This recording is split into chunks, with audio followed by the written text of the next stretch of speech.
오늘 이 시간 여러분들과 드리는 예배, 받는 예배 라는 제목으로 여러분들과 말씀을 나누기 원합니다. 여러분들은 예배하면 드리는 것 같으십니까? 아니면 받는 것 같으십니까? 대부분의 많은 분들은 예배는 드리는 것이다 라고 많이들 생각을 합니다. 그래서 예배를 드릴 때 잘 준비해서 나와서 예배를 잘 드려야 한다. 하나님 옆에 나의 어떤 것들을 드려야 한다. 어떠한 정성을 들이면서 주님 앞에 예배를 드려야 한다라고 많은 분들이 이야기를 합니다. 그렇지만요, 저는 오늘 특히나 주일 예배를 드려지는 이 예배는 하나님 앞에 우리가 받는 예배라고 이야기하고 싶습니다. 왜냐하면요, 이 시간을 통해서 하나님으로부터 은혜를 받는 시간이기 때문입니다. 우리 오늘 말씀 말고 한 출애굽기 30장 말씀을 한번 찾아보도록 하겠습니다. 출애굽기 30장 말씀입니다.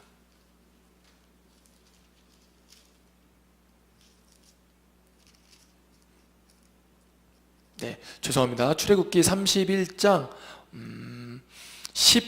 14절을 같이 한번 읽어보도록 하겠습니다. 네, 출애굽기 31장 14절입니다. 우리 같이 한번 읽어보겠습니다. 시작. 너희는 안식일을 지킬지니 이는 너희에게 거룩한 날이 됨이니라.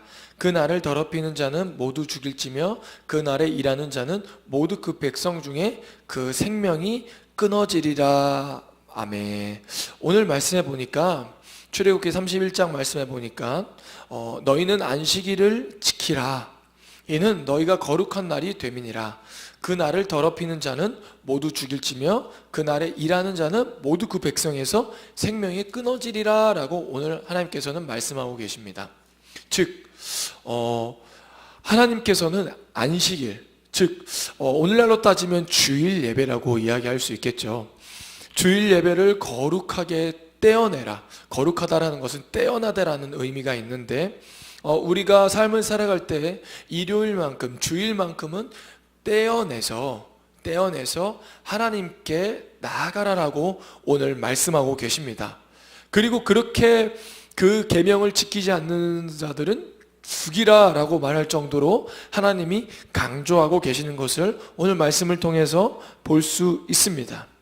모세가 시내산에 올라가 하나님으로부터 10개의 계명을 받았는데 거기에 계명 중에 바로 있는 계명이 안식일을 거룩히 지키라라는 계명입니다. 10절 출애굽기 20장 10절 말씀에 보니까요, 이렇게 이야기하고 있습니다. 일곱째 날은 내 하나님 여호와의 안식일인즉 너나 내 아들이나 내 딸이나 내 남종이나 내 여종이나 내 가축이나 내 문 안에 머무는 객이라도 아무 일도 하지 말라. 계속해서 11절에 이는 엿새 동안 나 야훼가 하늘과 땅과 바다와 그 가운데 모든 것을 만들고 일곱째 날에 쉬었음이라. 그러므로 나 여호와가 안식일을 복되게 하여 그 날을 거룩하게 하였느니라. 아멘. 이렇게 말하고 있습니다. 안식일을 복되게 했다라는 것이죠. 즉 하나님께서는요, 안식일을 복되게 하셨습니다. 하나님께서 복되게 하셨다라는 것, 그리고 복이라는 것, 복은 하나님을 위해서 있는 것인가요? 아니죠. 복은 우리를 위해서 있는 것입니다. 하나님으로부터 우리에게 주시는 것이 바로 복이죠. 그리고 그 복되게 한 날이 바로 오늘 하나님께서는 안식일, 주일이라고 말씀하고 계십니다. 그렇기 때문에 우리가 주일은요, 하나님으로부터 복을 받는 날입니다. 우리가 복하면 많은 재물이라든지 명예라든지 세상에서 말하는 많은 사람들이 좋아하고 추구하고 가치 있게 여기는 것들이 복인 것 같지만요, 성경에서의 복은 무엇이냐면 하나님과의 관계입니다. 하나님과의 관계가 바로 복이죠.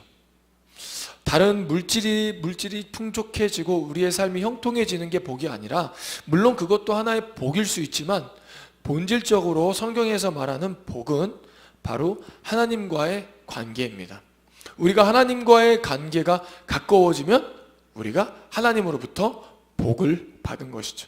그렇기 때문에 주일 예배는 하나님으로부터 복을 받는 날이고, 그리고 그 복은 바로 하나님과의 관계를 뜻하는 것이며, 즉 복을 받는다라는 것은 우리가 하나님과 가까워진다라는 것이죠.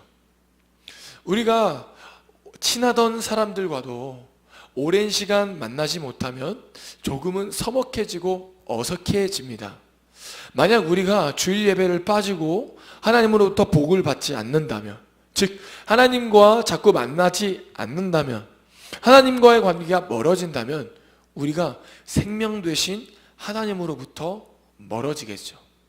그렇기 때문에 주일 예배는 꼭 빠지지 않고 드려야 할 예배이며, 꼭 빠지지 않고 드려야 하는 이유는 무엇이냐면 우리가 이 시간 복을 받아야 하기 때문입니다. 바로 하나님과 가까워지고 하나님이 주시는 그 생명을 우리가 또 오늘 이 시간을 통해서 먹고 마셔야 한다라는 것입니다. 그렇기 때문에 저는 주일 예배는 우리가 하나님으로부터 받아야 하는 예배이다. 그렇기 때문에 우리가 주일 예배를 드릴 때 항상 집중하고 하나님의 오늘 나에게 주시는 말씀, 하나님이 나에게 주시는 어떠한 감동을 주실까, 또 하나님이 나를 어떻게 위로하실까, 이러한 기대하는 마음으로 주일 예배에 나와야 하며, 이 예배를 드리면서 예배를 주님 앞에 올려드리면서 우리가 하나님으로부터 어떠한 은혜를 받을지 기대하면서 그 하나님이 주시는 그 은혜를 바라보며 예배를 드려야 한다라는 것입니다. 그리고 꼭 이 시간 예배에 나와서 꼭 하나님으로부터 은혜를 받고 나아가야 하는 것입니다. 우리가 하나님으로부터 은혜를 받지 못하면 또 한 주간도 살아가는 것이, 하나님의 은혜 안에서 살아가는 것이 쉽지 않습니다. 그렇기 때문에 오늘 이 시간 하나님으로부터, 주님으로부터 예배를 드릴 때 복을 받아야 합니다. 그런데 우리가 교회 안에서 전도가 되게 중요하고 하나님의 복음을 널리 전파하는 게 중요하기 때문에 예수님을 알지 못하는 사람들에게 주님의 복음을 전하고 또 주일 예배에 이 자리에 나와 예배를 드리게 하는 것, 그것이 굉장히 중요하고 그것이 굉장히 하나님 보시기에 기뻐하시는 것이다. 그리고 하늘의 상급이 크다라는 그러한 교회 안에서 그러한 이야기들을 많이 듣게 됩니다. 그러다 보니까 주일 예배 때 내 옆에 있는 내 주위에 예수님을 믿지 않는 사람들을 데려오다 보니 우리가 예배에 집중하지 못할 때가 있습니다. 뿐만 아니라 우리가 결혼을 하다 보면 믿는 사람과도 결혼을 하는 경우도 있지만 믿지 않는 분들과 결혼하시는 분들도 있습니다. 그런데 믿지 않는 분들이 그런 분들과 결혼하다 보면은 같이 옆에 앉아서 이제 말씀이 이제 조금 지루하다 보면은 졸 수도 있고 또 예배에 집중하지 못할 때도 있다 보니 옆에서 이렇게 다그치고 일어나라, 핸드폰 하지 말아라, 목사님 전도사님 말씀에 좀 집중해봐라 이러면서 자신의 예배에 조금 집중하지 못할 때가 있습니다. 그런데요, 그것은 조금은 잘못된 것입니다. 오히려 이 시간 내 옆에 있는 지체가 예배에 집중하지 못해서 내가 그것 때문에 내 예배에 집중하지 못한다면 조금은 떨어져 앉아서 하나님 앞에 오늘 하나님께서 나에게 주시는 그 은혜를 놓치지 않고 드려야 하는 것이 오히려 더 나을 수 있습니다. 옆에 있는 지체가 하나님 앞에 집중하지 못하는 것 때문에 그분을 하나님 앞에 집중하기 위해서 내가 오늘 받아야 할, 내가 이 시간 받아야 할 하나님의 은혜를 놓친다면 그것은 오히려 두 개를 다 놓치는 것이 되겠죠. 오히려 그렇게 하기보다는 오늘 하나님이 나에게 주시는 그 은혜를 사모하고 그것을 꼭 받으시는 여러분들 되기를 소망합니다. 그래서 하나님이 나에게 주시는 그 메시지, 그 은혜를 놓치지 않는, 그리고 이 시간을 통해서 하나님과 더 가까워지는 여러분들이 되기를 소망합니다. 그렇다면요, 우리가 받는 예배가 있다면 또 우리가 하나님 앞에 드려야 할 예배가 또 있습니다. 그렇다면 드려야 할 예배는 무엇일까? 만약에 우리가 주일날 예배당에 나와 예배 드리는 것이 하나님 앞에 받아야 할 예배, 물론 드리는 것도 맞지만 어쩌면은 우리가 받는 것이 더 중요한 예배라고 한다면 우리가 정말 드려야 할 예배는 무엇일까요? 바로 그것은 무엇이냐면 오늘 로마서 12장 1절과 2절 말씀에 그것이 나와 있습니다. 우리 한번 1절 말씀을 같이 한번 읽어보도록 하겠습니다. 그러므로 형제들아, 내가 하나님의 모든 자비하심으로 너희를 권하노니 너희 몸을 하나님이 기뻐하시는 거룩한 산 제물로 드리라. 이는 너희가 드릴 영적 예배니라. 아멘. 우리가 드려야 할, 하나님 앞에 드려야 할 영적 예배가 있다고 로마서 12장 1절에는 이야기하고 있습니다. 너희가 드릴 영적 예배. 여기서 영적이라는 단어는요, 공동 번역에서는 합당한이라고 번역되어 있습니다. 즉 합당한 예배가 있다. 너희가 하나님께 드려야 할 합당한 예배가 있다라고 이야기하고 계시죠. 그리고 그 합당한 예배가 무엇이냐면 우리의 몸이라고 이야기합니다. 너희 몸을 하나님이 기뻐하시는 거룩한 산제물로 드리라 라고 말씀하고 계십니다. 우리가 드려야 할 몸, 내 몸, 그것이 바로 하나님이 기뻐하시는 것이고, 그리고 그것을 거룩한 산제물로 드리라 라고 말씀하고 계십니다. 우리의 몸을 거룩한 산제물로 드려라. 이 말씀이 도대체 어떤 말씀일까요? 정말 성경 구약성 성경에 나오는 제물처럼 우리의 몸을 각을 뜨고 주님께 제물로 바치라는 이야기일까요? 물론 그렇지 않습니다. 우리의 몸을 거룩한 산 제물로 드리라 라는 이 말씀이요, 그 말씀의 설명이요, 또 그 다음 절에 친절하게 이렇게 나와 있습니다. 우리 한번 2절 말씀도 같이 한번 읽어보도록 하겠습니다. 같이 읽습니다. 너희는 이 세대를 본받지 말고 오직 마음을 새롭게 함으로 변화를 받아 하나님의 선하시고 기뻐하시고 온전하신 뜻이 무엇인지 분별하도록 하라. 아멘. 네. 하나님께서는 우리가 하나님께 드려야 할 합당한 예배가 있다라고 말씀하고 계십니다. 그리고 그 합당한 예배는 무엇이냐면 그 우리의 몸이고 우리의 몸을 거룩한 산제물로 드리는 것인데, 그렇다면 우리의 몸을 거룩히 산제물로 드리라는 것은 바로 2절 말씀에 나와 있는데, 2절 말씀에 보니까 이 세대를 본받지 말고 오직 마음을 새롭게 함으로 변화를 받아 하나님의 선하시고 기뻐하시고 온전하신 뜻이 무엇인지 분별하도록 하라라고 오늘 하나님께서는 말씀하고 계십니다. 이 세대를 본받지 말아라. 이 세대는 무엇을 뜻하는 것일까요? 바로 이 세상을 본받지 말라라고 이야기하고 계십니다. 이 세상을 너희들 본받지 말고 마음을 새롭게 함으로 변화를 받아. 우리가 마음을 새롭게 할 때 어떻게 해야 할까요? 바로 하나님의 말씀으로 우리의 마음을 새롭게 해야 하겠죠. 우리의 마음을 새롭게 함으로 변화를 받아 이 세대의 마음이 아닌 하나님이 주시는 마음으로 우리의 마음을 새롭게 함으로 변화를 받아 하나님의 선하시고 기뻐하시고 온전하신 뜻이 무엇인지 분별하도록 하라라고 말씀하고 계십니다. 바로 이것이 우리가 하나님 앞에 거룩한 산제물로 드리는 방법이고 우리가 드려야 할 예배라는 것입니다. 한마디로 줄이면 삶으로 예배하라 라고 오늘 하나님께서는 말씀하고 계시는 것입니다. 제가 한번 우리 2절 말씀을 공동 번역으로 한번 읽어보겠습니다. 여러분은 이 세대의 풍조를 본받지 말고 마음을 새롭게 함으로 변화를 받아 하나님의 선하시고 기뻐하시고 완전하신 뜻이 무엇인지 분별하도록 하십시오 라고 이야기하고 있습니다. 이 시대의 풍조를 따르지 말아라 라고 말씀하고 계시는 것이죠.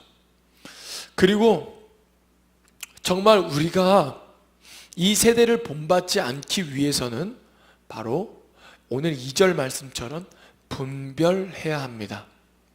더욱이 오늘날 절대 가치가 무엇인지 모호하고 그리고 상대적인 가치가 강조되어지는 이러한 시대적 상황 속에서 살아가는 우리에게 정말 하나님이 기뻐하시고 온전하시고 선하신 뜻이 무엇인지 분별하는 것이 무엇보다도 중요한 때를 살아가고 있는 것 같습니다. 어떨 때는 좋은 모습으로 예쁜 모습으로 모든 사람들이 이해하고 마저 추구해야 하는 가치가 그것이야 라고 말하는 그러한 가치를 추구하지만 하나님이 원하시는 뜻이 아닌 경우로 나아갈 때도 많습니다. 인권이라는 이름으로 말미암아 다른 많은 사람들을 수용하다 보니 결국 동성애라는 것을 수용할 때도 있지 않습니까? 물론 동성애를 하는 사람들이 잘못되거나 나쁘신 분들은 아닙니다. 그분들도 어쩌면 그 안에 상처로 인해서 그런 것이죠. 그렇지만 우리가 분명한 것은 하나님이 선하시고 기뻐하시고 온전한 뜻이 무엇인지 분명히 분별해야 합니다. 분별해야 한다라는 것은 분리해야 한다라는 것이죠. 물론 인권이라는 것은 좋은 것이고 사람들의 권리를 그리고 사람들을 존중해야 한다는 것은 중요합니다. 맞습니다. 정말 상처를 받아서 동성애로 인해서 그러한 동성애에 있으신 분들을 정말 존중하고 그분들이 인정해 주는 것 맞습니다. 좋습니다. 그분들을 권리를 존중해 줘야죠. 그렇지만 우리가 동성애를 존중해야 하는 것은 아닙니다. 왜냐하면 그것은 하나님이 선하시고 기뻐하시고 온전한 뜻이 아니기 때문이죠. 이제 나중에 가면은 어쩌면은 강단에서 동성애라는 것을 이야기했을 때 법으로 잘못되어지고 제재를 받고 제한을 받을 때가 올 수도 있을 것 같습니다. 그렇지만 우리가 그러한 상황 속에서도 우리의 마음을 지키고 하나님의 선하시고 기뻐하시고 온전한 뜻이 무엇인지 분별해야 하는 것이죠. 그럼에도 불구하고 우리가 하나님의 뜻을 쫓아 살아가는 여러분들이 되기를 소망합니다. 맞습니다. 우리는 이 시대는 굉장히 모호한 시대입니다. 무엇이 맞고 무엇이 틀리고가 아니라 너가 그것이 맞다라고 하면 그것을 인정해주고 또 그것이 타당하면 인정해주고 서로를 인정한다고 하지만 어쩔 때는 하나님이 선하시고 기뻐하시고 온전하신 뜻에서 벗어날 때가 있는 것이죠. 그렇지만 우리는 이 세대의 풍조를 본받지 않고 우리의 마음을 새롭게 함으로 변화를 받아 하나님의 기뻐하신 뜻으로 온전하신 뜻으로 선하신 뜻으로 삶을 살아내야 할 의무가 있고 그러한 예배를 하나님은 받으신다라고 이야기하고 계십니다. 바라옵기는 여러분들이 이렇게 삶으로 예배하는 여러분들이 되기를 소망합니다. 말씀을 맺겠습니다.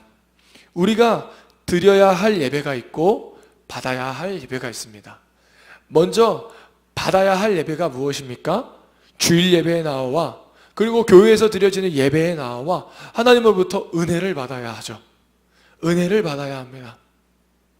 오늘 하나님께서 나에게 주시는 메시지, 하나님께서 나에게 주시는 복, 이 복된 날 하나님이 나에게 어떠한 복을 주실까? 하나님으로부터 복을 받아서 내가 얼마나 하나님과에 가까워지고 하나님을 더 알아감으로 말미암아 주님의 뜻 가운데 살아갈 수 있을까라는 기대하는 마음으로 나와서 하나님으로부터 바로 은혜를 받아야 합니다. 그리고 그 은혜를 받았으면 이제는 또 하나님께 예배를 드려야 하죠. 바로 어떤 예배를 드려야 합니까? 우리가 세상 속에서 우리의 삶의 순간순간마다 하나님의 뜻을 분별하고 하나님이 선하시고 기뻐하시고 온전하신 뜻, 완전하신 뜻이 무엇인지 분별해서 우리가 하나님 앞에 삶으로 예배해야 하는 것입니다. 이 시대의 풍조를 따르지 않고 우리의 마음을 새롭게 해서 변화를 받아 하나님의 뜻 가운데로 나아가야 한다라는 것입니다. 바라옵기는 여러분들이 주일 예배에 나와 하나님의 은혜를 받고 또 세상 속에 나아가 여러분들의 삶의 가정의 직장에 나아가 하나님 앞에 온전히 예배를 드리는 저와 여러분들이 되기를 소망합니다. 기도하겠습니다. 하나님 아버지 감사합니다. 오늘 말씀에 우리가 받는 예배가 있고 드려야 할 예배가 있다라고 오늘 하나님께서는 말씀하고 계십니다. 바라옵기는 우리가 하나님 앞에 예배 드릴 때 은혜를 받게 하여 주시옵소서. 우리에게 하나님의 은혜를 사모하는 마음을 주셔서 오늘 하나님이 우리에게 주시는 그 은혜가 무엇일까? 주님 앞에 기대하는 마음으로 나아오는 지체들 될 수 있도록 붙잡아 주시옵소서. 뿐만 아니라 더 나아가서 하나님 그렇게 하나님께 주시는 은혜를 받았으면 우리가 또 삶의 순간순간마다 하나님께 예배를 드리게 하여 주시옵소서. 이 세상을 본받지 않고 우리의 마음을 새롭게 함으로 변화를 받아 하나님이 기뻐하시고 온전하시고 하나님이 원하시는 그 뜻을 향해 나아감으로 말미암아 하나님 앞에 드려지는 거룩한 산제물, 거룩한 예배를 드리게 하여 주시옵소서. 감사하며 예수님의 이름으로 기도드립니다. 아멘.